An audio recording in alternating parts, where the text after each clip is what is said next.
Government ने अपना पक्ष रखा है कि अभी हमें ट्रायल कर रहे हैं। आप 140 करोड़ लोगों पे ट्रायल कर रहे हैं, मतलब आप एकदम से आपने पॉलिसी फोर्स। अरे लग रहा है गाड़ी चलते चलते बंद हो रही है, ऐसा लग रहा है कि पेट्रोल में पानी मिला है भाई। गाड़ी की तो इंजन की बैंड बज गई है, इंजन की दिक्कत हुई बहुत ज़्यादा। इमेजिन कीजिए आप एक डेयरी पर जाते हैं, आप प्योर दूध के पैसे देते हैं, लेकिन वो मिल्कमैन आपकी आंखों के सामने उसमें 20% पानी मिला देता है। अब आपको गुस्सा तो आएगा क्योंकि आपने प्योर दूध के पैसे दिए। अब आप कहोगे ये तो खुल्लम खुल्ला धोखा है। लेकिन क्या हो अगर मैं आपसे कहूं कि इस वक्त इंडिया के हर एक पेट्रोल पंप पर यही सेम चीज आपके साथ, मेरे साथ, हम सभी के साथ हो रहा है। और सबसे हैरानी की बात यह है कि ये कोई चुप्पे चोरी नहीं, ये सरकारी परमिशन के साथ बिल्कुल लीगल तरीके से हो रहा है। सरकार ने बहुत निर्णय लिए हैं। अब पेट्रोल के अल्टरनेटिव के रूप में इथेनॉल को 100% यूज करने के बारे में हमने निर्णय किया है। आज आपके इस अगस्त गैदरिंग में मुझे सूचित करते हुए खुशी हो रही है कि कल रात को 8:30 बजे मैंने फाइल पर साइन किया है, जो फाइल है कि 100% इथेनॉल अब कार में, स्कूटर में, कहीं भी ऑटोमोबाइल में यूज करने के स्टैंडर्ड्स के साथ उसके सर्कुलर को निकाल दिया है। जब आप पेट्रोल पंप पर जाकर E20 पेट्रोल अपनी गाड़ियों में भरवाते हैं तो आपको लगता है आप इस देश को ग्रीन बना रहे हैं, पॉल्यूशन कम कर रहे हैं। लेकिन इस ग्रीन टैग के पीछे एक ऐसा खौफनाक सस्पेंस छुपा है जो आपकी लाखों रुपए की गाड़ी के इंजन को दीमक की तरह अंदर ही अंदर खाए जा रहा है। एक ऐसा स्लो पॉइजन जो समय से पहले आपकी गाड़ी को कब्रिस्तान पहुंचा देगा। सबसे पहले बेसिक मैथ समझते हैं। E20 का मतलब है 20% एथेनॉल और 80% पेट्रोल। एथेनॉल और कुछ नहीं है, ये एक तरह का प्योर अल्कोहल है जो गन्ने और अनाज से बनाया जाता है। सुनने में लगता है वाह बायोफ्यूल है क्योंकि मिट्टी से उगा है तो बढ़िया ही होगा। लेकिन दोस्तों केमिस्ट्री कभी झूठ नहीं बोलती है। एथेनॉल की एक ऐसी प्रॉपर्टी होती है जो मैकेनिकल इंजीनियरिंग में किसी साय से कम नहीं है और उस प्रॉपर्टी का नाम है हाइग्रोस्कोपिक नेचर। इसका सिंपल मतलब है कि एथेनॉल हवा के अंदर के मॉइस्चर यानी पानी को एक मैग्नेटिक स्पॉन्ज की तरह सोखता है। अब सोचिए जब आप अपनी लाखों रुपए की चमचमाती गाड़ी को 3-4 दिन के लिए गैराज में खड़ा रखते हैं तो उसके टैंक के अंदर क्या होता है। फ्यूल के अंदर जो एथेनॉल है वो हवा के अंदर के मॉइस्चर को सोख लेता है। एक समय के बाद एथेनॉल और पानी का मिक्स पेट्रोल से अलग हो जाता है और वो भारी होने की वजह से टैंक के नीचे बैठ जाता है। अब आपका फ्यूल पंप जो फ्यूल खींच रहा है वो प्योर पेट्रोल नहीं है, वो पानी और एथेनॉल का एक जहरीला मिक्सचर है। इसका रिजल्ट पता है क्या होता है? आपका फ्यूल टैंक अंदर से सड़ने लगता है और आपका फ्यूल इंजेक्टर जो पेट्रोल को स्प्रे करता है वो ब्लॉक हो जाता है। और सबसे बड़ा नुकसान आपके इंजन के एल्युमिनियम पार्ट्स पर होता है और पेट्रोल इंजन के मोस्टली पार्ट एल्युमिनियम से ही बने होते हैं। एथेनॉल एल्युमिनियम के साथ रिएक्ट करके उसमें छोटे छोटे गड्ढे बना देता है। और बात सिर्फ मेटल की नहीं है, अगर आपकी गाड़ी 2023 से पहले की है, चाहे वो कार हो या बाइक, उसके अंदर जो फ्यूल लाइंस, रबर के पाइप्स और सील यूज किए गए हैं वो E20 एथेनॉल कंपेटिबल नहीं है। एथेनॉल उन रबर के पाइप को धीरे धीरे गला दे रहा है, उन्हें कमजोर बना दे रहा है। किसी दिन अचानक चलते चलते फ्यूल पाइप फट सकता है और आपकी गाड़ी में भयानक आग लग सकती है। कार कंपनीज ने नई गाड़ियों पर E20 कंप्लायंट का स्टिकर लगाना शुरू कर दिया है, लेकिन उन लाखों करोड़ पुरानी गाड़ियों का क्या जो इस समय इंडिया के सड़कों पर दौड़ रही हैं? वो तो स्लो पॉइजन पर चल रही है ना।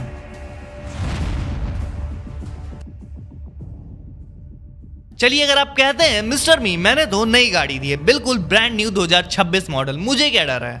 अब आते हैं आपकी जेब पर। आपको लग रहा होगा कि E20 पेट्रोल आपको उसी प्राइस में मिल रहा है, तो ये सबसे बड़ा धोखा है जो आपको दिया जा रहा है। यहाँ पर आता है फिजिक्स का एक concept, energy density, calorific value. Pure petrol के मुकाबले एथेनॉल की एनर्जी डेंसिटी लगभग 33% कम होती है। इसका सीधा मतलब है कि 1 लीटर एथेनॉल जलने से उतनी एनर्जी नहीं मिल पाती है जितना 1 लीटर पेट्रोल से मिलती है। जब आप अपनी चमचमाती गाड़ी में E20 पेट्रोल भरवाते हैं तो वो गाड़ी उतनी पावर जनरेट करने के लिए ज्यादा फ्यूल चूसती है। ऑप्शन देना चाहिए था कि जो एथेनॉल अगर कंफर्टेबल गाड़ी नहीं है तो हमें वो वाला ऑप्शन है, दोनों ऑप्शन रहता तो हम वो डला लगते हैं। हमें मजबूरी में वो डलाना पड़ा और हमारी गाड़ी की माइलेज भी गिर गया है। ये लगता है थ्रॉटल रिस्पॉन्स है जो एक्सीलरेट करते हैं तो उतनी गाड़ी हाँ उतना परफॉर्मेंस पिकअप भी गिर गया है। लगता है कि ये जैसे 150 सीसी की बाइक है तो मुझे ऐसा लगता है मैं कोई 100 सीसी की बाइक चला रहा हूँ। ऑटोमोटिव और सरकारी डाटा के मुताबिक E20 पेट्रोल यूज करने से आपकी गाड़ी का माइलेज 6% से लेकर 10% तक ड्रॉप हो जाता है। पेट्रोल पंप पे पेट्रोल भी कोई बना नहीं सकता है,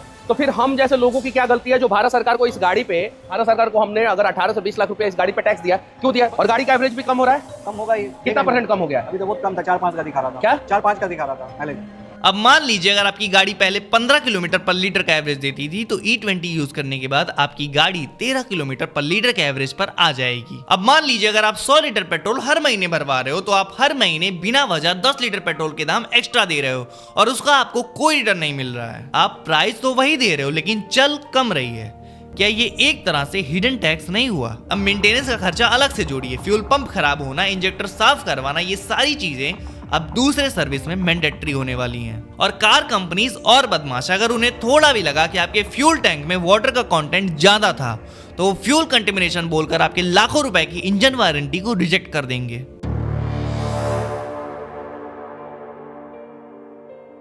अब आपके दिमाग में एक बहुत बड़ा सवाल घूम रहा होगा, अगर इस फ्यूल से जनता का नुकसान है, गाड़ियों का नुकसान है, तो सरकार इसे पूरे देश में कंपलसरी क्यों कर रही है? क्या सरकार को हमारी चिंता नहीं है? तो इसके पीछे बहुत बड़े इकोनॉमिक और पॉलिटिकल रीजन है जिसे समझना बहुत जरूरी है। Reason number 1, forex reserve. India अपनी जरूरत का लगभग 85% कच्चा तेल, क्रूड ऑयल बाहर के देशों, अरब कंट्रीज और रशिया से इम्पोर्ट करता है। इसके लिए देश के लाखों करोड़ रुपए डॉलर के रूप में बाहर जाते हैं, जिससे हमारा फाइनेंशियल डिफेक्ट बढ़ता है। अगर पेट्रोल में 20% एथेनॉल मिला दिया जाए तो देश का क्रूड ऑयल इंपोर्ट बिल सीधे सीधे 20% कम हो सकता है। सरकार के हजारों करोड़ रुपए बच रहे हैं जो पेपर पर देश की इकोनॉमी के लिए एक बहुत बड़ा अचीवमेंट है। Reason 2, the mighty lobby. India दुनिया के सबसे बड़े शुगर प्रोड्यूसर में से एक है। यूपी, महाराष्ट्र और कर्नाटका जैसे स्टेट में गन्ना, किसान और शुगर मिल के मालिक एक बहुत बड़ा और पावरफुल पॉलिटिकल वोट बैंक है। कई बार देश में ऐसा होता है कि शुगर का प्रोडक्शन बहुत ज्यादा हो जाता है और प्राइसेस गिरने लगते हैं, जिससे किसानों के पैसे फंस जाते हैं। सरकार ने इसका बहुत सुपर सॉल्यूशन निकाला है। जो गन्ना एक्स्ट्रा है